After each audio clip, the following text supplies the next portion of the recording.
Welcome back to my life with plants. I'm Newman. We're gonna mount this, well, not mount it. Oenella polystachys. It was in moss. I bought it in moss.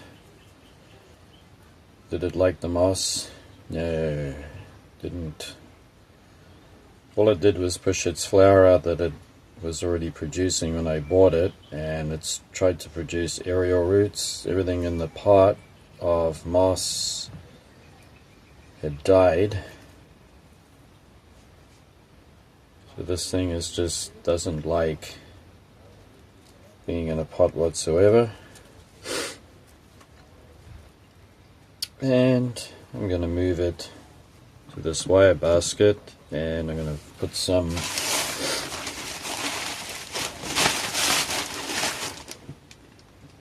let's move those little bits. It's in this pot here. So this is the wire basket, and I'm just going to put coconut fiber in there. A piece of coconut fiber, like a little piece here, like that. I'm thinking if I just pop it in like that, polystachys can just grow and wrap around that, because let's face it, being a typical epiphyte like it is, it's not interested in growing on. It's not interested in growing in anything really. They have the open, airy roots. And I'm just going to be joining the Vanda section. It's indoors for the winter, so it's going to get constant airflow, and it's going to get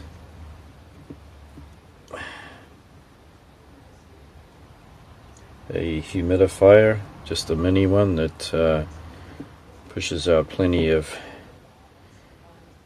cool, moist air,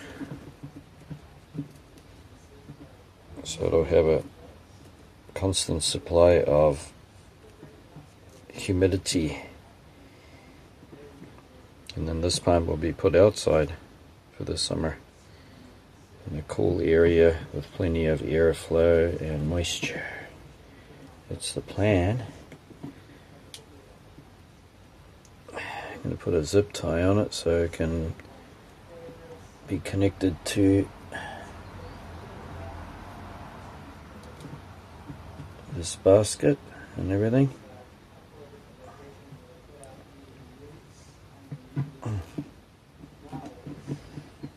That works pretty good. I'm going to pull it on there pretty firm, not too tight though. I'm going to give it one more. So if you get coconut fiber like this is a great thing for mounting to. If you can't afford cork or anything like that, or if you just have ordinary tree branches and you find them that are a little bit heavy, you can try this. This works too.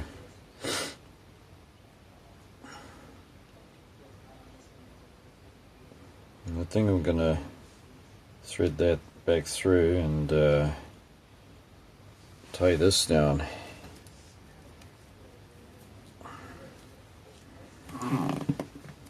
Nothing turns out easy, does it?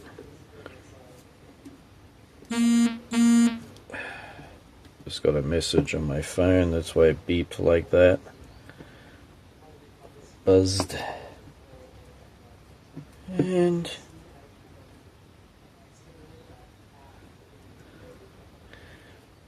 the good thing is that the plant's not dead, it just lost a lot of roots. So it'll bounce back.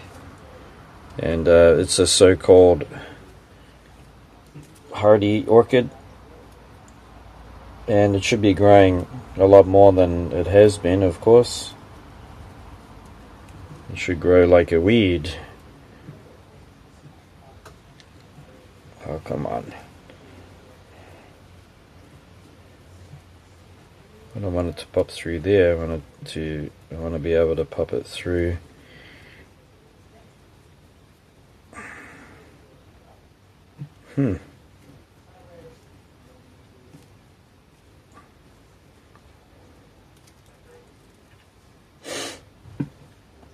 Polystachys is native to the Seychelles and Madagascar.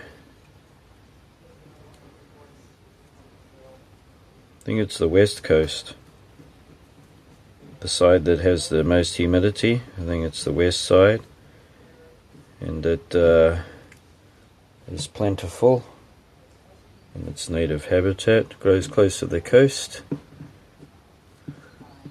Gets a lot of humidity. If you're having trouble growing this, you want to mount it straight away, and you want to put a humidifier close to it. And if you do that, it'll be fine. It'll grow really well.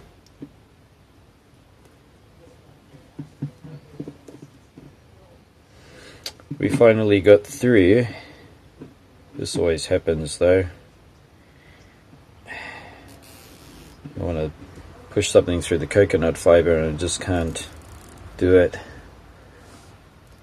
So if I pull that on like that, it grabs on pretty well.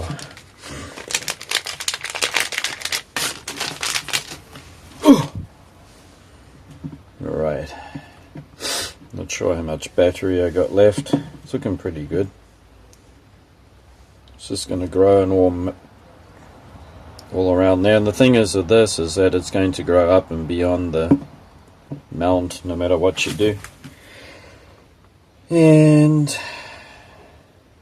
you can see here that these roots are not working at all. They've died back. It has a demand, a big demand for humidity. It's got to have it. If you cannot provide humidity about, I guess, about 80% consistently with moisture, at least once a day the moisture should come through as like a foggy mist, and I think if you can't do that, this is just going to be a struggle. So I'm going to use my humidifier. It's just a little tiny thing, but the area is also small, and we're going to try it out. We're going to update on it. Of course, during the summertime inside the home is unbearably hot, and there's no way that these plants will survive. They have to go out. They will not survive indoors during the summer here. It is unreal hot. It will kill them. Okay, so that is finally something so simple can be so hard, because I'm trying to push it through. I'm going to get a twist tie to tie that on. Just a twist tie. So that's it. This thing is going to have to get constant water. And I'm pretty sure this thing will just start growing a lot. A lot, a lot, a lot. And that's it. I could put some more, I could put a bit more of this coconut fiber around it. But once again, the plant just wants something to hold on to. It's not going to make it grow any better.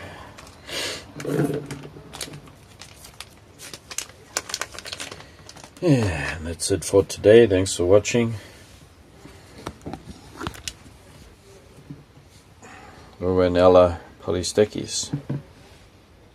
See you next time. Bye bye.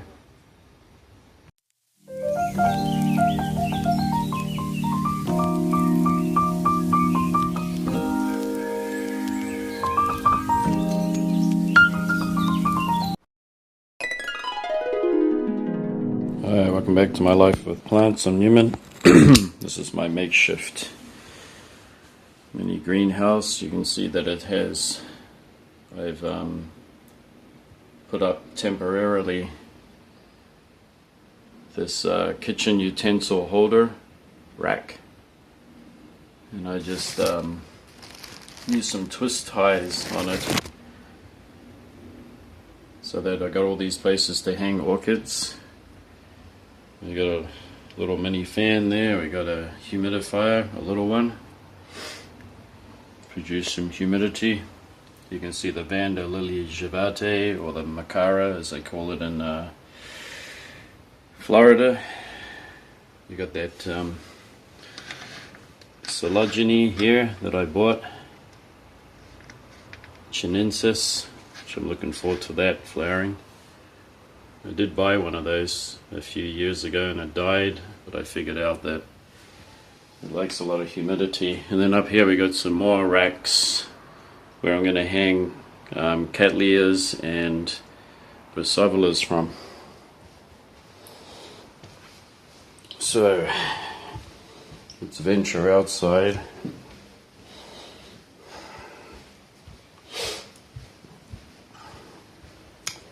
Yep, this year I have to have two places, one for moisture loving plants and one for ones that like a dry dormancy.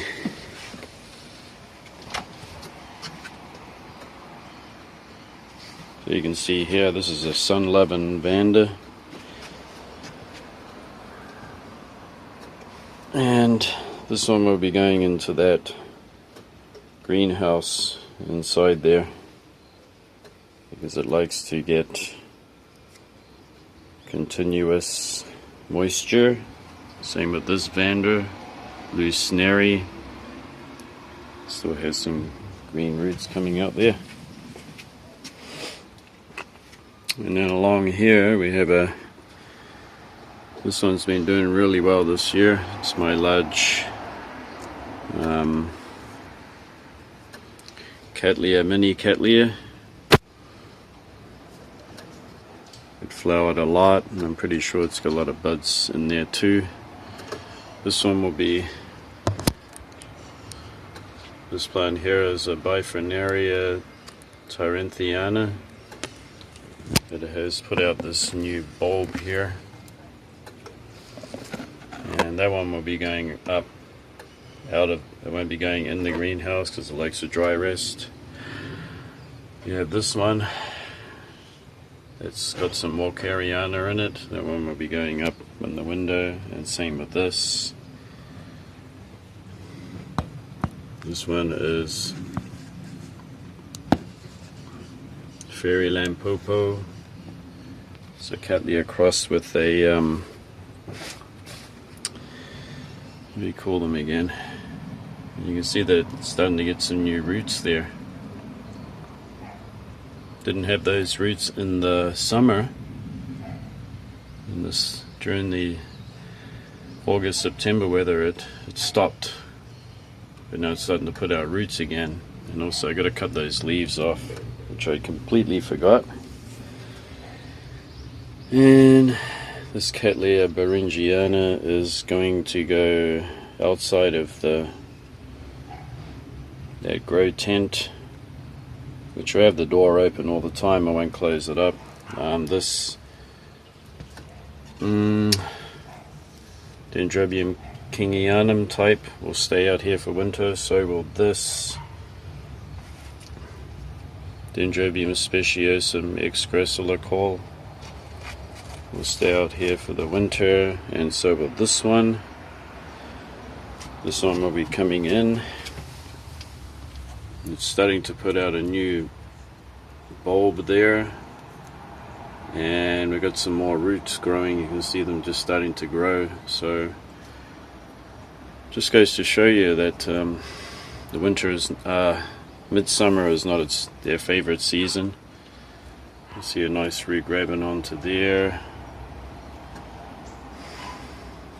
This one will be outside of the, it could be inside.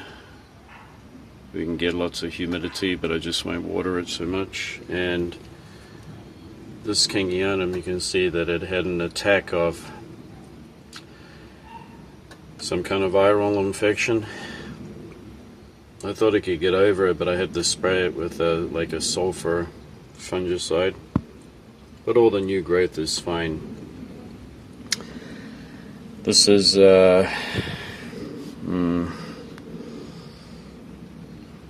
Epicatlia or epidendrum. You can see the typical epidendrum-like growth, Rene marks, and it has a new growth going here, and this one growing. So it's going to flower in the very early spring or late winter. This one will be coming in. Doesn't mind being in a pot. And Rhyncholalia cattleya young Kong. Of course, this one will be coming indoors, and this one will be coming in. It's got a nice new cane growing there, and this is the one that it's finally maturing. This big one, and it's got a nice sheath. Next to it is this Laelia. I'm not sure what kind of Laelia it is, but this is the flower spike. So it's coming into flower. And it is a busy plant because it produces a lot of growth, as you can see there. There is another one coming away, and I will not repot it. I'll just cut off the adventitious growth and grow it on in another pot.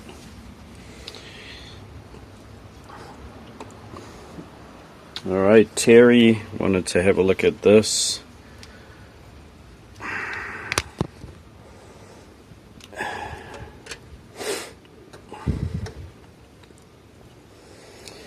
Hi Terry, how's it going? I'm going to show you my Cattleya auricolor. So here it is. Here it's growing in moss, and in the bottom it's not too compacted, so there's a lot of air that gets in there. It likes it in the moss. As you can see here that it has this new growth coming up, new cane. It has one there too, and plus at this time of the year it's starting to push out new bulbs, and this is its maturing one.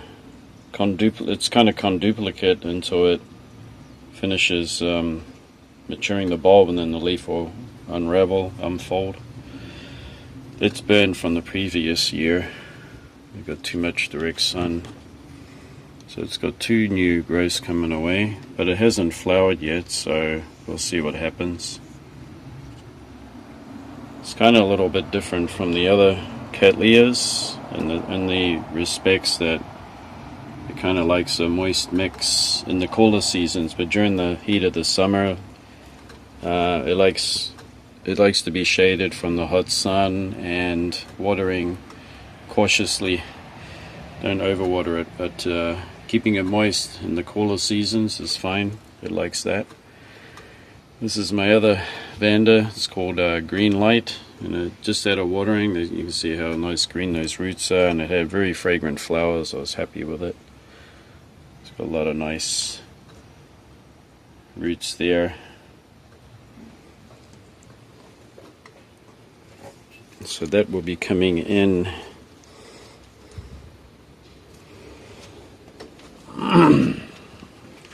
Okay, now we gotta. This is typical me. I'm gonna go and get something ready, and then I completely forget about it, and then I find it later and think, what the heck's this? Who put it there? Who put that alcohol on the table with the scissors? And my mic's not working, it's broken. Got a broken mic, so I just have to use the camera. My phone's mic. Okay, where are those tissues? There they are.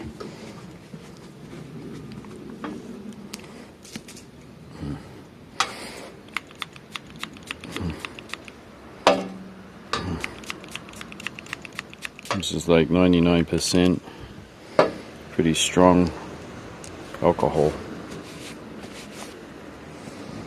Snip snip time. I don't like the look of these. And drop it into my rubbish box. And then I have to wrap them up. So I'm going to cut that one off too.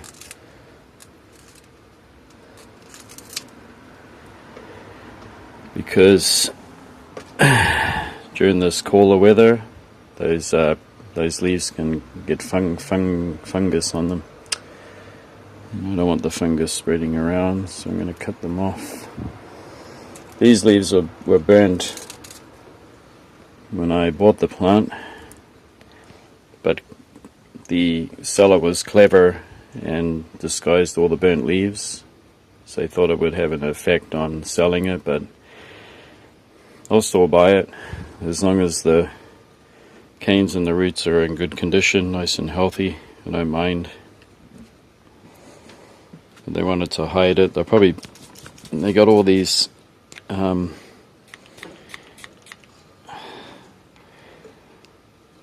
do you call them? They have a big list of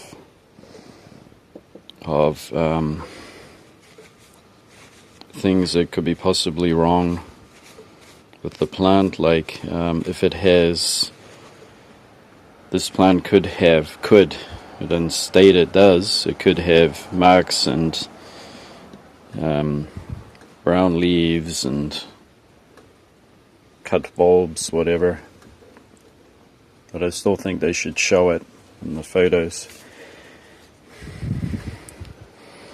I cut quite a bit off this dendrobium here, but the rest of it seems to be fine. It got kind of stressed during the summer, and so did every bird and bee in Japan. Every living animal was stressed out by this summer, and it's starting to look better, and these new growths are great. You can see some rust right up there, so I bought some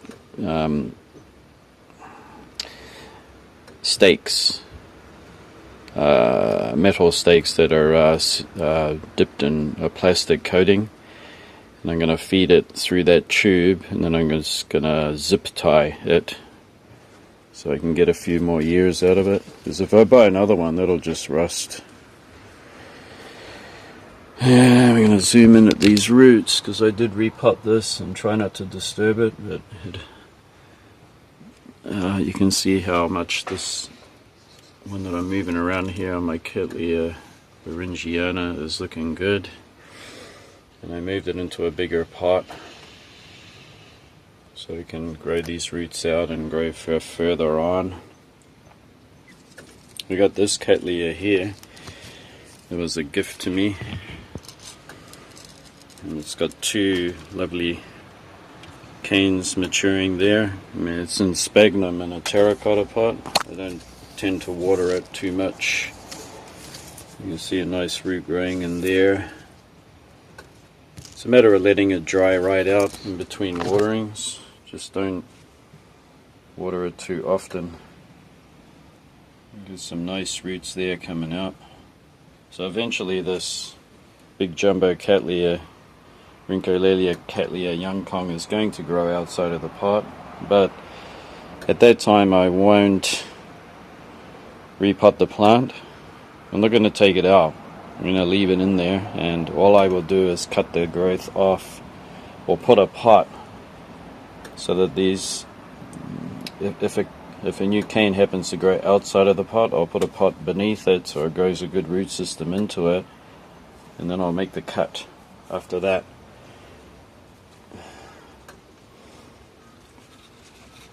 Alright, so that is the update. You can see a nice root coming out of this. And I kind of don't want to pull them up and off and on because I'm liable to snap something. But I'm real happy with the new growth on this biphonaria.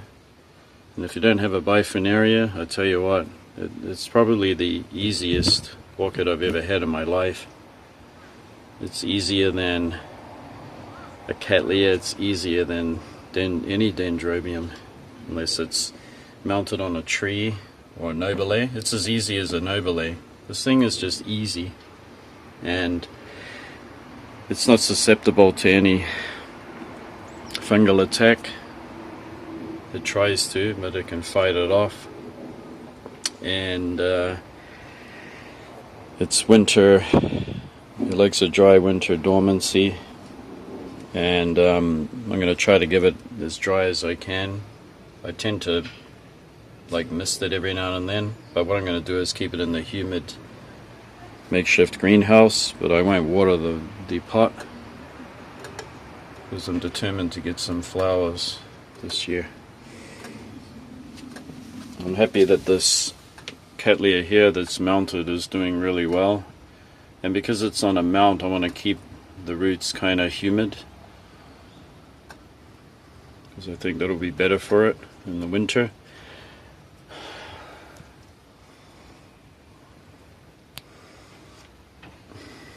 So that's good that it's growing this growth here. Hopefully it'll get roots onto the mount. We'll see how it goes.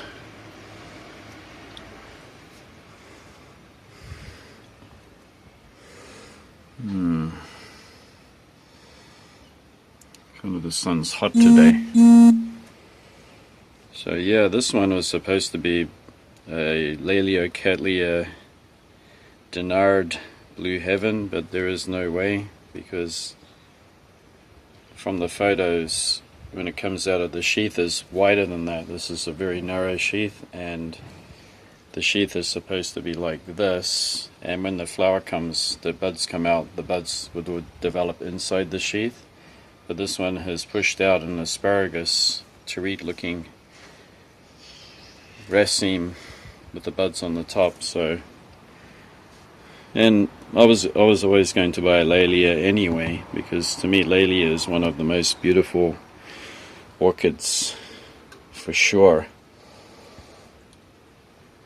Yeah. Okay, so that's the update. There's something that likes growing with your orchids. It's a Cleistocactus colodamonensis, and it grows in and around where orchids grow, hanging off cliff faces.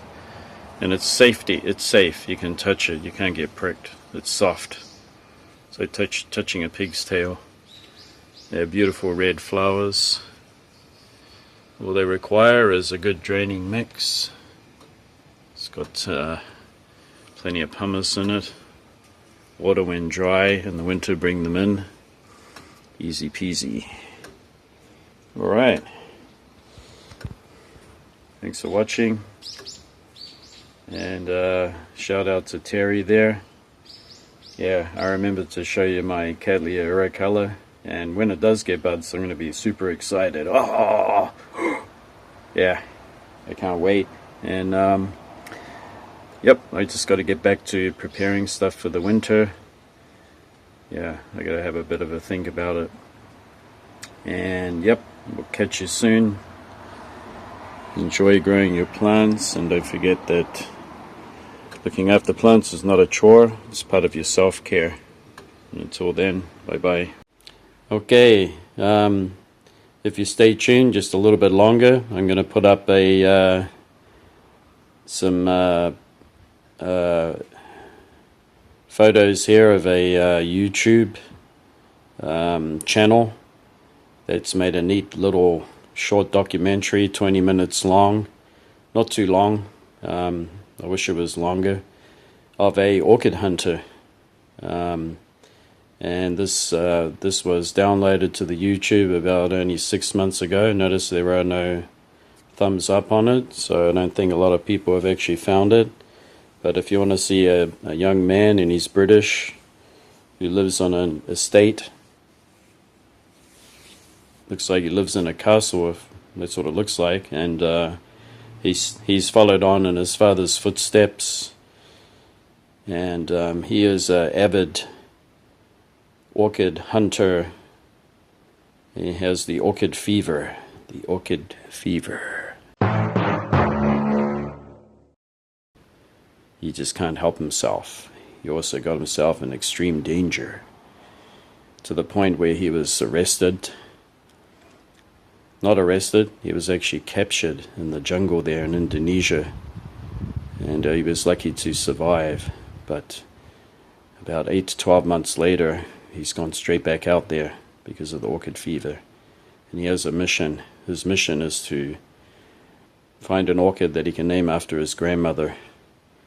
And it's really exciting to watch, and I hope you enjoy it. He goes right out into the remote areas of the jungle. There's one thing that really made me bite my finger, is the habit that they have of finding orchids, and instead of going up and with a pair of secateurs and maybe cut a leaf off and the inflorescence, they pull the whole thing out of the tree canopy, which made me gasp a lot, especially if it's a rare orchid and maybe there's not many around. But they do what they have to do, and yeah, they can